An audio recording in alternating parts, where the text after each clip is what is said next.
that's been really hot at this current moment and over the last few months is this whole concept of generative AI.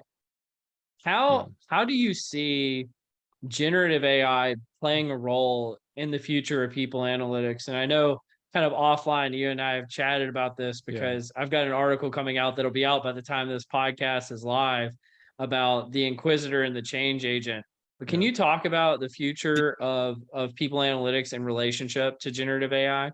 I think that this is truly a transformational technology. I've never kind of got onto a blockchain hype, and when that kind of came and came down, I wasn't really overly surprised. It really never clicked too much with me, but I feel that this hype right now that is happening around AI as a technology and what has OpenAI managed to do with this is a true democratization of AI. Now you can see like all these different companies adopting the paradigm that was completely foreign couple of months ago, right?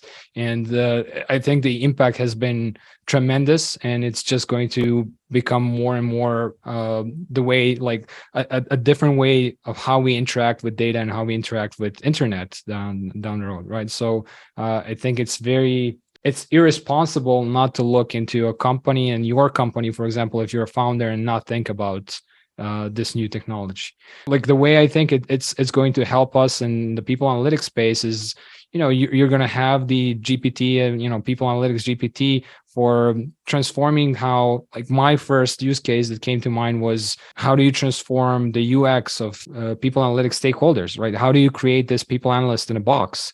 So that even if you're a small company or a big company, you can access your rich data set through a generative algorithm that is going to answer the questions based on normal language queries, right? So go in, type in what you're interested in, and get back the answer for that without the complexity of actually creating your own queries or building your own reports. So I think that kind of way of making like the shift from thinking about analytics as a form of something that is cryptic, something that is distant, into something that is more relational, something that you can communicate with, like you are communicating with the person, is definitely something that is going to change the way that our HRs are going to communicate with machines and with people analytics in the future. I think we can completely, navigate around very simple queries right out of the bat, and then moving forward, it's just like doing all the complex analyses. You can just type an idea, right? Type in a hypothesis for a system to check, down to creating reports and stuff like that.